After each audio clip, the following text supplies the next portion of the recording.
What's up guys, how are you doing? Welcome to another update video on the Crypto Postman channel, and today our update is on the XRP case with the SEC. What's the latest? And this is huge. And how does it and did it and will it affect the entire crypto market? All these and more in this very video. So without wasting further time, let's get it.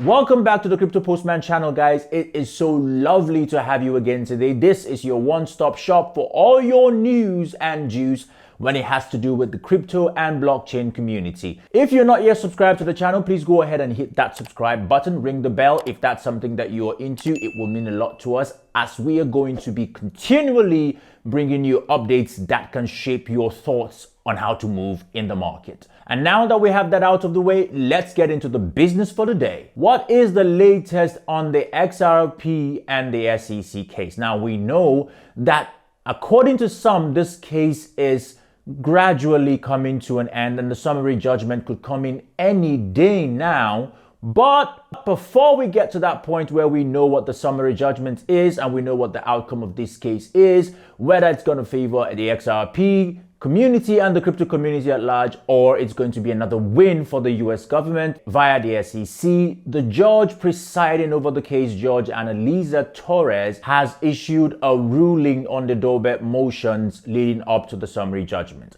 Now, if you're not familiar with the concept of the doorbell motions, I'm not an expert on judicial issues or the matters of the judiciary, but in summary, what that is that during a trial, opposing parties file motions to the judge, to the court, stating why the testimony of some expert witnesses from the opposing side should not be admissible or admitted in the final ruling. And so on the issue of the doorbell motions, Judge Annalisa Torres has issued a 57-page ruling, and the outcome doesn't seem to favor any party in particular. But we seem to be on XRP's side. The reason is whatever affects XRP in this case could, as you well know, serve as precedent for other crypto rulings in US courts going into the future. And so we want this to be, I think I speak for the community when I say we want this to be good for the XRP community, for Ripple.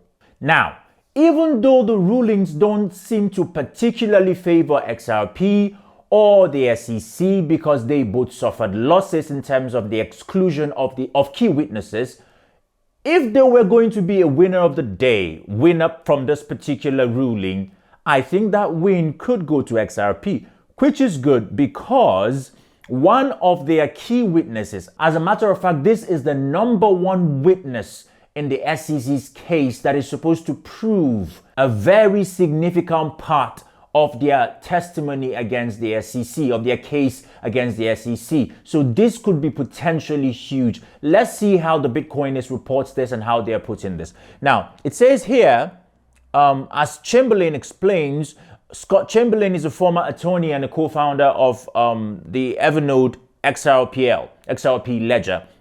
As Chamberlain explains, no clear winner or loser can be derived from the ruling. However, the win goes to Ripple when it comes to one of the most important outcomes of the ruling, the exclusion of number one expert witness Patrick Doody. This is who the SEC had hired to analyze the expectation of XRP buyers. Now look at this. XRP community attorney Jeremy Hogan commented on Twitter that the SEC must prove that the investors had a responsible expectation of profits from Ripple's efforts. For this, Doody was crucial. So it's very important that the SEC prove that the people who were buying XRP at that point, the people who bought those issued tokens, had a responsible expectation of profit in order for the coin, for the token to be considered a security token. So Patrick Doody's testimony was so crucial to the SEC's case. And in case you're wondering what responsible expectation is, I'll need to take you back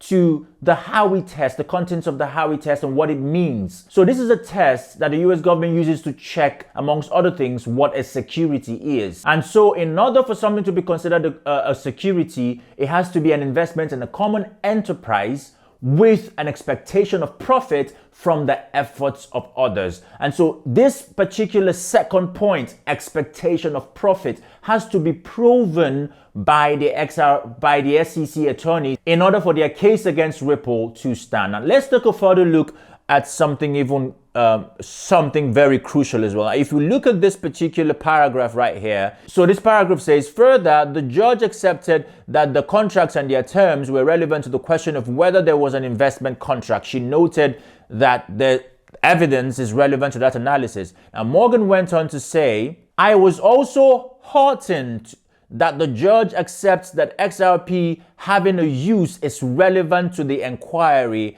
as to the third prong of Howey. So George Torres has actually has actually ruled, is of the opinion that XRP actually has a use case. And the fact that it has a use case is crucial to determining whether it's a security or not. I mean, the fact that XRP has a real world use case and it's not just a token that people invest in and that appreciates, but it's actually being used, is really huge for the case. And the judge sees that light, right? She is of that opinion as well.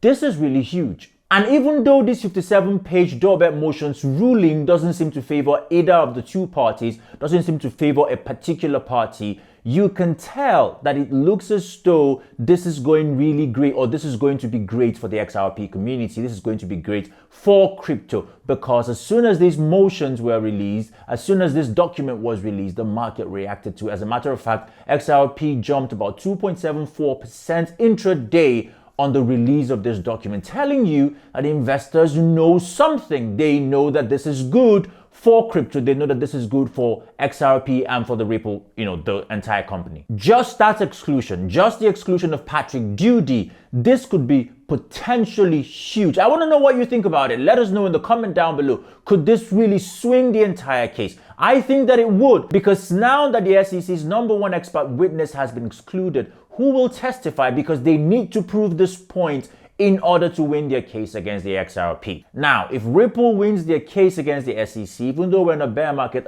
we have talked about this in a previous video, but I think that we could see very quickly XRP go up to $0.68, because this is potentially the opposite of a black swan event. We could see the XRP token go straight up to 0.68 region. That 0.68 region, that will be the first major test. That will be the first major resistance point. And if it manages to break that, the next stop will be 0.93. Now, the reason I'm saying this is because personally, I expect the XRP coin, the XRP token, to surpass its 3.4 all-time high that it accrued in 2018. And that is, of course, if they win this case. If they win this case, that could be potentially huge. This is potentially huge news. That's all from us on the Crypto Postman channel. If you agree with our thoughts, let us know in the comment down below. If you do not agree, we're definitely down to engage with you and learn more from you. If you think we're doing a great job, if you think that this content is really helpful, please be sure to smash that like button, hit the subscribe button, and don't forget the notification bell so that you can know the next time that we post. And until then, I will see you in the very next video very shortly. Be blessed.